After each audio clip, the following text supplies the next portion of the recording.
investigation. Thank you, sir. Please take seat. Mr. Kevin Di Mayuga, you are the owner of Windjammer Game Farm, and you are also the financier of Homer Dipano, which is missing under case number 3. Case number 3. Doon nawawala sa Lipa, Batangas, si Dipano. Yes po. So, anong mai-share mo sa amin? Bali, hindi po ako financer nila, Nomer Depano. Ginamit lang po nila yung entry name namin, entry name ko, para makasali po sila sa Pitmaster. Kasi po si Nomer Depano is regular ko na pong buyer sa farm. So, tiwala na po ako sa kanya. Kasi nga po, lagi siyang nabili ng manok sa akin. Then, one time po, nagsabi siya kung pwede silang mag-entry. So, ako naman po, bilang pakisama sa kanila, dahil buyer namin sila, pinayagan ko po. Nung una po, kaya ko lang po siya pinayagan, puro manok po namin ang gamit niya. So, mga naka 5 na laban po or mas madami pa, maayos naman po, wala nangyayari. And then, ito pong January 7, January 5, nagsabi siya sa akin kung pwede siya umentry ng January 7. Which is, pumayag ako kung gamit lang niya ulit yung manok ko. Ngayon, tumawag siya January 6 kung pwede siyang pumunta sa farm ko para bumili po ng mga manok. Sabi ko sa kanya, out of town ako. Hindi ka makakabili kasi hindi po kami nagbebenta ng manok hanggat wala po ako sa farm namin. Hindi po namin pinagkakatiwala sa ibang tao yung pagbenta ng manok pag wala po ako doon. So, nagsabi po siya sa akin na baka pwedeng gamitin niya yung mga ibang manok na binili nila. Sa akin naman po, bilang pakikisama sa kanila, pumayag po ako kasi tiwala na po ako sa kanila eh. And then, pinangakuhan pa niya po ako na sabi ni Nomer Depano, baka mapapayagan mo kami. I-finance ka naman namin ng January 14 para makalabang ka ng big event. Yung big event po na yun po yung basagan ng pula po or ubusan ng lahi. So, yun po yung malalaki yung pot money na, syempre, pangarap po namin mga breeder na makasali doon. Ang problema is, kailangan namin ng financer para po makasali kami sa mga ganong event. So, yun po, pinayagan ko po siya ng January 7 na makalaban. Ngayon, Hindi po ako financer nila. And hindi ko po kilala yung mga nawawalang tao, kundi si Nomer Depano lang po ang kilala ko. so, during that time, hindi ka kasama nila nung pumunta sila sa Lipa. Wala po ako doon. Actually, naka-out of town po ako noon. Nasa beach po ako. Mga January 7 po ng gabi, madami pong tumatawag sa akin na dinukot daw po ako, kinidnap ako, kasama yung mga tao ko. So, kasama yung mga tao mo. So, Hindi ko po sila mga tao eh. ang tao mo doon, si Dipano lang. Hindi ko rin po tao si Depano kasi po buyer ko lang po siya. Pinagamit ko lang po siya ng entry ko para makasali po sila sa Pitmaster. Wala kang balita na na-involve yung mga tao na yon sa panyunyupi. Wala po akong naging balita na ganun po yung ginawa nila. Alam mo kasi, pag farm owner, usually sa lahat ng cases na inimbestigahan namin, yung farm owner, at the same time, siya rin nag-financer ng manok na pinapalaban niya. Siya rin nagpipinance. In this case, nag-provide ka lang ng manok kay Dipano, pero hindi ka nagpipinance. Ano ba yung ibig mo sabihin? Ito pong laban nila ng January 7, hindi po nila manok ko ang gamit. Hindi po aking manok. Pwede ko pong patunayan yon kasi po may program naman po yan. Kita po yung mga wing band numbers doon kung sa akin galing yung manok. Meron po akong stag registry. Makikita po doon yung wing band kung akin po yung mga manok na nasa program, which is hindi po aking manok. So ngayon, ikaw ba'y, after that incident, ikaw ba'y nagtatago o hindi? After nung nawala sila Dipano, yung grupo ni Dipano, ikaw ba'y nagtatago? Or normal lang ang buhay mo? Opo, totoo po na nagtatago ako. Bakit ka nagtatago? Natakot po ako kasi may mga tumatawag po na kinidnap daw po ako. Dinukot daw po ako sa bungan. Akala po ng lahat na nandun ako. Pasali po ako sa dinukot pero wala naman po ako doon. So ako po, syempre natakot po ako kasi nga po uso po yung mga dinudukot. Nababalitaan ko po, nakikita ko po. Ikaw, Sa news. matagal na ka ng associate ni Dipano. Matagal ka ng associate ni Dipano. Anong rason bakit sila dinukot? Meron ka pagdududa, meron kang iniisip, bakit sila dinukot? Wala po kung ano ang idea kasi ang sabi lang po sa akin, nagtanong po ako sa pitmaster kung bakit po wala po kami sa programa. And then, ang sabi po sa akin, nung pinagpapasahan ko po ng timbang ng manok, wala daw po sila sa cockhouse. Nung chinek daw po dun, wala daw pong tao sa cockhouse. Walang account. Wala pong tao sa cockhouse. Walang tao sa cockhouse. Opo, opo. Yun po yung sinabi sa akin. Chairman, Yeah, yeah. Chairman, Tol, go ahead. isang tanong lang. So, ang sinasabi mo, January 7, wala ka kasi nagpunta ka sa beach. Yes po. Saan kayang beach yun? Subic po, White Rock. So big. Pero, my records will show, January 6, under alert level 3 tayo. Hanggang Baguio, hanggang Central Luzon. So, hindi ko rin alam. Naguguluhan ako paano ka nakapunta ng beach ng alert level 3. Bawal lang bawal ang mga pagta-travel, bawal ang pamamasyal, bawal ang pagpunta sa mga gatherings, not the same household, bawal ang mga amusement places, bawal ang pagbisita sa mga tourist attractions. So, paano ka nakapag-beach sa Subic ng ganung petsa ay alert level 3 tayo? Sir? Pinayagan po kasi kami, naka-check-in po talaga kami dun sa Subic, White Rock. Pwede naman pong siguro na ipa-check if nandun talaga ako. Ko lang yan para for the record, Mr. Chairman, kanina pa ako naguguluhan dito sa mga IATF regulations natin. Apparently, were not observed, were not followed. Gaya nito, alert level 3. Nakapamasyal pa siya samantalang sarado yung mga places, mga beach resorts yung mga panahon yun. Yun lamang po for the record, Mr. Chairman. Chairman. Thank you, Senator Tolentino. You have the floor, Senator. Ako sa date din ako magtatanong. Dito sa ating table, case number 3, date last seen January 6, 2022. So andito nga si Nomer Dipano. Sinasabi mo ba, Mr. Di Mayuga, na January 7 in communication kayo or hindi? Tanda, yung date, sir, medyo conscious ako sa date 7 kasi parati mong binabanggit eh. So January 7, naka-communicate ka pa kay Nomer Dipano o hindi? January 6 po. January 6. January 6 yung huli naming communication. Anong oras yun? Anong oras Kasi po kaya, sir? nagpasa po kami ng timbang ng manok. Di, anong oras yun communication ninyo? Tawag o text? Text po, lagi po kasing Mga anong oras po lagi yun? po kasing tawag yung ginagawa niya. Puro calls lang po. Hindi, nalito na ako. January 6 ang inyong last communication. Text or call? Call. Call. Anong time, sir? Morning po. Morning, basta morning. Diba? Siguro nalito lang ako. You were talking about a January 7 event. Parang ganun, tama ba yung sinasabi mo? Yes po.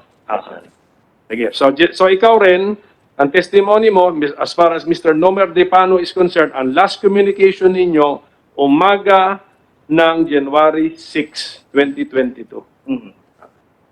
Yun pa. Sige, thank you, sir. Thank you, sir. Thank you, Senator Coco. Balikan kita, Kevin Di Mayuga. Bakit ka nagtatago kung wala kang ginawang masama? Mr. Chair, kasi po natatakot po talaga ako sa nangyari. Dinukot nga daw po yung naki-entry sa akin. So, malamang-lamang po, pati po ako, hahanapin. Sinong maghahanap sa'yo? Ayun na po, hindi ko po alam. Ay, natatakot ka eh. Ay, matagal ka na dito sa, may game farm ka nga eh. Alam mo yung mechanics dyan sa isabong na yan. Sinong posible maghanap sa'yo na kinatakutan mo?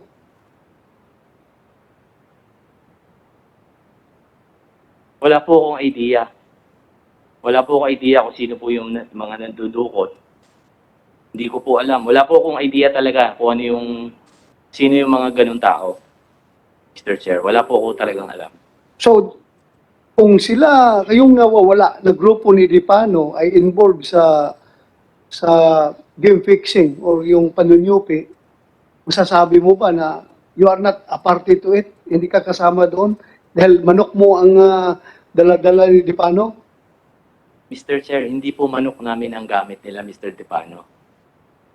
Hindi po amin ang gamit nilang manok. Eh, paano ka na-involved dito? Bakit nakarating yung pangalan mo dito? Slot ko po yung gamit nila. Slot. Bali, member po ako sa Pitmaster. Hindi po kasi makaka-entry sila kasi hindi naman po sila kasali sa Pitmaster. So, yung slot mo ang ginamit nila? Yes po, Mr. Chair. So, bakit ka magtatago? Kung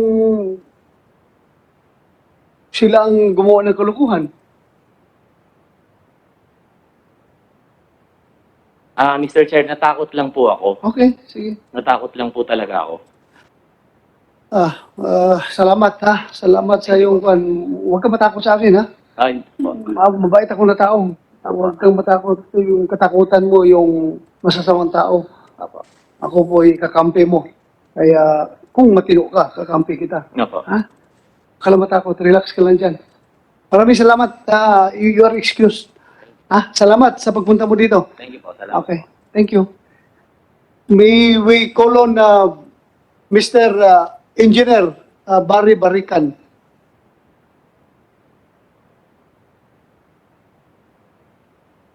Pwede ba marinig yung testimonya mo? Meron kang may bigay na matutulungan mo kami dito sa paghahanap sa nawawalang 34 na tao. Mr. Barican, Engineer Barican, please. You have the floor. Magandang hapon po sa inyo lahat. Ilapit mo yung microphone sa Opo. bibig mo kasi may cover ka eh. Sige, lapit mo pa. Magandang hapon po sa inyo lahat. Marami pong salamat na inibitahan niyo ako dito para po Sandali lang. Administer mo na yung oath mo. Sandali lang. Would you please raise your right hand, sir? Do you swear to tell the truth, the whole truth, and nothing but the truth in this public hearing and investigation? Thank you, sir. Take seat, sir. So, please continue. Magandang hapon po sa inyo lahat. Ako po ay nagpapasalamat sa inyo, sa mga Senado, na naimbitahan do ako ninyo para malinisan po ang aking pangalan. Parehas din po yung nangyari sa amin ni Kevin Di Mayuga. Bali, slot lang din po yung ginagamit namin dun sa case number 1. Bali, hindi po aking manok. Bilang kumpare ko si Inunog, siya po yung nag-entry. Kasi may slot po akong binigay sa kanya. Siya rin yung kanyang manok. Sila rin din yung naglaban, yung mga tauhan niya. So, in fact, tinulungan ko sila. Nagpasalamat sila sa akin na naka-entry doon sa Pitmaster kasi for how many years akong, since the start, nandun na po ako naglalaban sa kay Sir Atong. Nagsuporta na ako dyan, wala pa mga kakahouse, nandun na po ako. Wala na akong laban ko, hindi doon lang ako naganap buhay. Marami po akong financier dyan na nagpapalaban sa akin, kumukuha sa akin para lang maglaban dyan. Hindi po ako tupe o nagtutupe yung kumpare ko. Kasi, in fact, last December, unang laban namin, binigay ko rin sa kanya ang slot. Nag-runner up po kami. Naglaban po kami ni Sir Ratong, Sir ADR, sila EAG. Nakakalaban na po kami. Pangatlo na lang po yung January 13. So, wala po ako doon. Sila lang yung naglaban kasi slot lang po yung binibigay ko katulad kay Kevin Di Mayoga. Hindi ka financier. Hindi po. Kasi slot lang po yung binigay ko para maka-entry sila. So, in that case, Kailan mo nalaman na nawala yung grupo nila? January 13, 7:50 p.m. Tumawag sa akin si kumparing Boots na, pare, tulungan mo ako dahil nahuli yung mga bata, pati yung anak ko na driver. Sinong kumpare Boots? Boots, si Vinancio Inunog. Ano pangalan? Vinancio Inunog, yung papa ni Cloud Inunog. Yung papa, Opo. yung nandito last time. Oo. Okay. Close po kami, close ko yan sila. Bali, 3 beses na po kami naglaban dyan with the entry name na ginamit niya, slot ko. Bali, in the third time, naglaban sila uli, doon na nangyari. Bigla na lang nawala, na-hold daw. So, I directly, after 7:50, na-receive ko yung message, yung tawag, pumunta kagad kami ni Mrs. sa arena to appear myself na hindi sila tupi. Nilocate ko sila, tinanong ko silang lahat ng gwardiya, wala po silang may sagot. So, bali, alam ko rin yung patakaran doon eh. Once na mag-out ka doon, merong gate pass, merong dispatch paper, pero wala silang maipakita sa akin. So, wala kami magawa. Nag-report kami sa CIDG. I-blatter namin. Yun lang ang participation ko, sir. May kinikita ka ba niyan o may sinisingil kayo sa kanila kapag ginamit yung slot mo? Hindi po, wala. Wala, hindi ka pakikisama kikita. lang. Wala po. Pakikisama lang. Pakikisama lang. Kasi kumpare ko, tsaka lagi na po kaming nagkasamang maglaban. Okay. Na sharing lang kami para lang sila makalaban. At least si Vinancio Inunog, sir, ginagamit din siya ni yung sa Bernie Tacoy, sila finance din siya yun. Pinipinance din siya. So, wali, it's not, hindi sinasabi natin na ngayon lang sila naglalaban, hindi. Matagal na po kami naglalaban dyan. Sa MBC, may record na ako dyan. Lagi akong grand finalist. Lagi akong grand finalist sa MBC. Then, sa mga 7 stag, nagka-champion na rin ako dyan. Marami pa akong financiers na nagtiwala sa mga manuko at saka sa kay Boots. So, aside from that, sa yung mga sinasabi mo, meron ka bang ibang impormasyon na makakatulong sa amin na makita pa mahanap pa yung 34 na nawawalang tao? In that case, sir, wala nga akong hanggang doon lang ako nung the night na nawala sila. Pinuntahan ko sila para mag-appear ako na hindi sila tupi, hindi ako nagtago. So, kanino ka nag-appeal? Doon sa mga gwardiya. Sino Sila, mo sir. gwardiya? Sila. Sino nakausap mo dyan sa kanila? Na sinabihan mo na hindi sila chupi? Sino? Hindi, wala namang nagsabing tupi. Yung nga, nag-appeal ka man kaya na hindi Oo. sila chupi. Para pakita ko sa kanila na sabi ko, hindi tupi ang tao ko. Saan sila? Ilan Sino dito kausap mo? Sila, itong dalawa. Sino? Ilan dalawang gwardiya. Kilala Sino ang dalawa nga? Sabi mo pangalan. si Virgilio Bayog at saka si Montiliano. Bayog.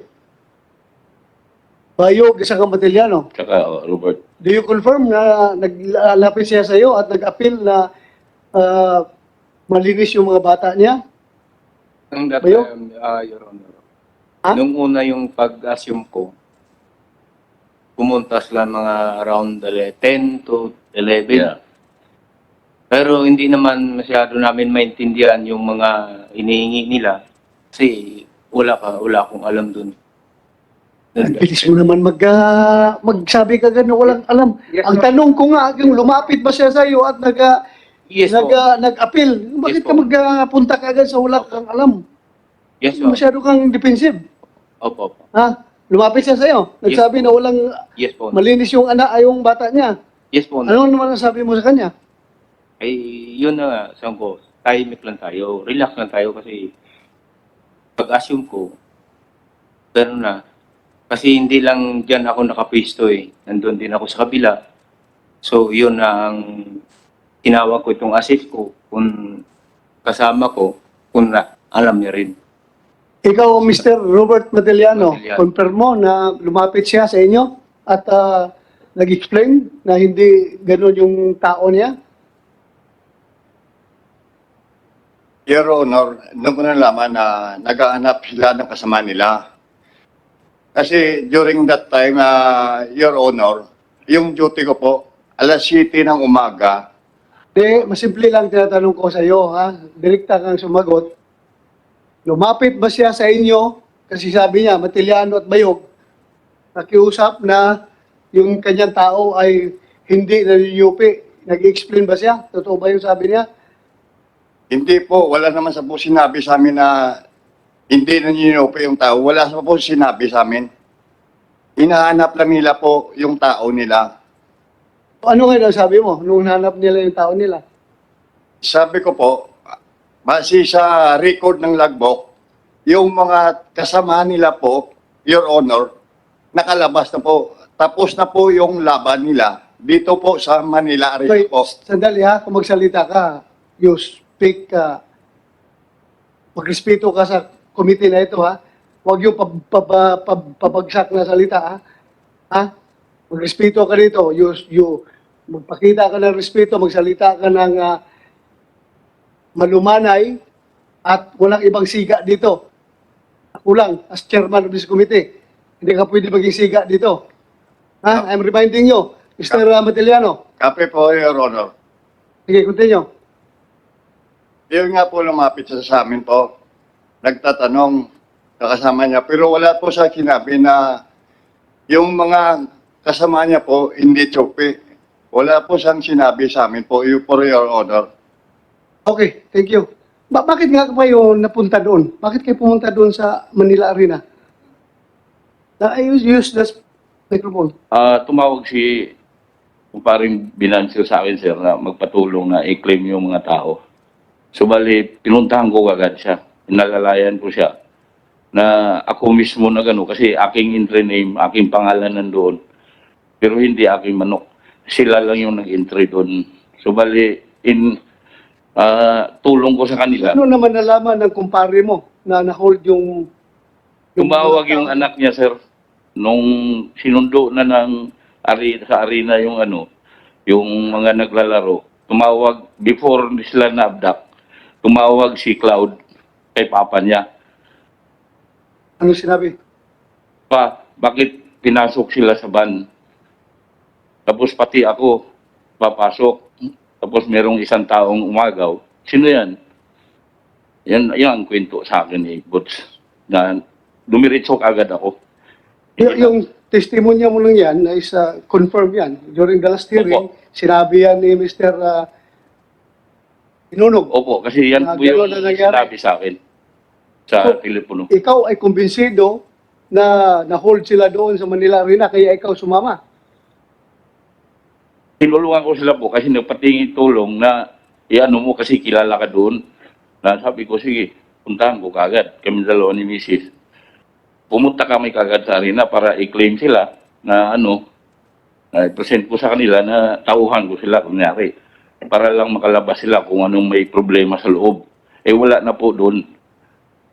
At saka tinanong ko siya, ito, magalang to sa amin. Walang problema si Bayog, sir. Sino tinanong mo? Well, tinanong ko si Robert Montellano na sana yung mga tao namin, bakit ni-hold nyo? Hindi mga tsupi yun. Bakit ano bang nangyari? Bakit may nagtawag na na napasok sila sa van. Hindi sila makasagot. Sana yung dispatch paper, wala silang may pakita. Sabi niya, naka-out na raw. Wala silang nakipakitang out paper eh. Pero may nakita, pinicturean ng mga pulis na merong in. Yung van nakapasok, may pagpasok alas 3. Alas 3 ng madaling araw pumasok. The day after, nung gabi, naka-out daw sila, sabi nila, pero wala namang dispatch paper. Kasi bago ka lumabas, merong gate pass, pipirmahan, bibigay yung ID, balik. Tapos meron pang dispatch paper na isa, dalawa. Bago pagpasok mo paglabas mo sa paakyat sa basement, may isang gwardiya na magkukulikta. Hindi ka makalabas pag wala ka dun. Wala yun. Wala silang pinakita sa amin. May isang galon doon na mineral water na puno ng mga dispatch Sinong paper. walang may pakita sa inyo? Sila. Si Montiliano. Totoo yan, Matiliano, na wala kayo may pakita na kapil. Pagpalabas. Mayroon po kaming record po, Your Honor, sa logbook na lumabas yung tao base sa gwardiya po doon. Kasi yung duty ko po, alas 7 na umaga hanggang alas 7 ng gabi po. So kung lumabas sila, bakit sila nawala? Yun ang hindi ko alam po kasi sa record, base sa logbook po, nakalabas na po yung hinahanap nila po. So meron naman daw sa record. Chairman, Sabi mo wala. Yes, Senator Tolentino. yung sinasabi si Mr. Picar, meron siya nakitang isang galon puno ng scotch. Anong scotch? Alak ba yun? Hindi po. May mineral water na yung Wilkins na putol. Doon nilalagay nila yung mga dispatch paper. Dispatch. Oo. Kasi may isang gwardiya doon sa may palabas na. Doon niya nilalagay lahat yun. Na alam ko yun kasi ako every time na maglaban ako doon, ako yung nagmamaneho sa sakyan. Ako yung nagbibigay doon sa gwardiya ng mga dispatch paper. Wala silang dispatch paper. Mr. Chairman. Mr. Chairman, kanina po nakakuha tayo doon sa isang lugar ng logbook. Baka dito po ay may logbook din. Yun ba yung logbook ng Manila? Yung binigay mo na ipa-xerox, ipa-photocopy? Sino yun? Anding? Rogelio Anding? Siguro sa Santa Cruz po yung entry Santa ng Cruz pala yun. Ang sa Manila, kayo, may dala kayo logbook?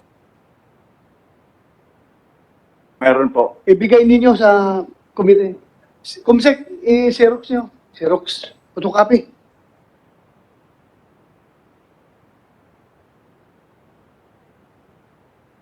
Yes, go ahead, Senator. Sige, from the testimony of Engineer Barry Barica, ayusin ko yung time, 3 a.m. Madaling araw, no? Alas 3 na madaling araw. Sabi po. Itong grupo nila Inonog pumasok sa Yes arena. po. Okay, sige. Ng January 13, 2022. Testimony ni Mr. Matiliano, Mr. Bayog, 7 a.m. ang duty nila ng January 13, 2022. Tama, sir? Mr. Matiliano, Mr. Bayog? Sabi niyo 7 a.m. ang start ninyo. Tama ba? Yes, for honor. Okay. So per record, kailan umalis ng premises ng Manila Arena yung grupo nila Bakay Inonog? Sa inyong sabi mong nakalagbok na sabi nakaalis na. Anong oras? 7:55 po, Your Honor, ng gabi. Okay, so 7:55 p.m. ng January 13 po, Your Honor. 13 kasi pumunta ka nga pala doon January ikaw magsabi sir. January 13, night time. I arrived there at about 10 p.m. Okay, so the logbook would fix them, itong missing group in Inonog Bakay will fix their whereabouts at the Manila Arena 3 a.m. to 7:55 p.m. Tama po ba yun? Ganun ba yung gusto niya sabihin, Mr. Matiliano? Yes, for honor. So kung ang duty mo, ang duty ninyo, 7 a.m. to 7 p.m.? 7, di ba? Ano ba duty niyo? 7 a.m.? Yes, for honor. 7 a.m. to 7 a.m. 7 p.m. po ng gabi. Oo nga. So, pumunta kayo, engineer, sa 9 p.m. ng gabi. 10 p.m. nandun 10 po ako. Nandun po Siya siya. pa yung kausap niyo. Opo. Paano nangyari yun? Hindi na kayo duty nun? Sige, Mr. Bayo. Excuse po, Your Honor. Ito na ako eh. Bali, excuse po, Your Honor. Bali siya yung pang-umaga, 7 a.m. to 7 p.m. Nag-assume naman ako, 7 p.m. to 7 a.m. Oh. So, kung may entry na 7:55, umalis yung tao, ikaw naka-duty nun. Yes po, no. O ano masasabi mo tungkol dito sa pag-alis nito? Yung tungkol dun sa nangyari, yung doon ako sa kabila, sa parking lot, sa kabilang side. So, pagbalik ko, normal naman ang sitwasyon. Wala naman sa akin nag-report. Sabi mo, yung pangyayari na yun, nandun ka sa kabilang side. Hindi, Tapos pagbalik mo normal. Anong pangyayari? Hindi mo sabihin. Ikot lang ako, sir. Ha? Bali, roving in-house guard po ako. Hindi, may sinabi ka eh. Recorded yun dito ha. Yes. Yung pangyayaring yun, nandun ako sa kabila. Yes po. Tapos pagbalik ko, normal naman, wala namang problema. So, may sinasabi ka pangyayari. What is that pangyayari na sinasabi mo? Hindi ko naman yung time na yun. Alam mo kung magsisinungaling tayo, mahuhuli rin tayo sa sarili natin bibig. And in Yes, fact, po. Mr. Berilio Bayog, I must tell you frankly, right now, nanonood, may dalawang nahuli doon na nakakulong na kinasuhan ng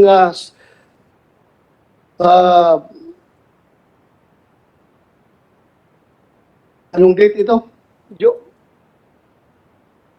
November 19, 2020. Merong nahuling dalawang sugarol, dalawang sabungero. Nahuli ninyo doon sa Santa Cruz, Laguna. Turn over nyo sa pulis at pinailan ng kaso na sinabihan ninyo kung patayin kayo or kasuhan. Sabi nung dalawa, kasuhan na lang, sir. Nag-coordinate kayo doon sa pulis ng Santa Cruz, Laguna, yung PIB, Provincial Intelligence Branch, at nagsabi doon na kasuhan na lang yan ng drugs. Hindi ang kinaso game fixing. At nanonood sila ngayon ng TV, sinasabi ngayon na ikaw daw yung bumugbog sa kanila. Yung dalawang nakakulong ngayon. Pasalamat ka, hindi namin sila ma-present dito because we need court order na padala sila dito dahil they are facing criminal charges in court. So kung nandito yun, magkaka-face to face kayo. Na ikaw daw talaga bumugbog sa kanilang dalawa. Binugbog mo sila. That is, according to them, we are not soliciting information from them. Sila mismo ang nag-inform dito na nakikita ka sa TV ngayon, ikaw daw bumugbog sa kanila. So, I'm warning you, yung pagsisinungaling mo, may hangganan din yan. Hindi ka forever makapagsinungaling. Sa Manila Arena pala nakuha yung sa Bungiro, sa Manila Arena. Ikaw mismo nabugbog. At according to them, hindi namin fabricated yan. Sila po mismo ang tumawag dito na yung si Bayog na nandiyan ngayon sa harap ninyo, sir, yan po ang bumugbog sa amin nung hinuli kami at kinasuhan kami ng ibang kaso. So yun lang ang gusto ko ipapaalam sa'yo. Kasi ito, andito kayo ngayon. Anyway, you will have your day in court pag kayo formally charged by sa DJ. Pero ito lang masasabi ko sa inyo,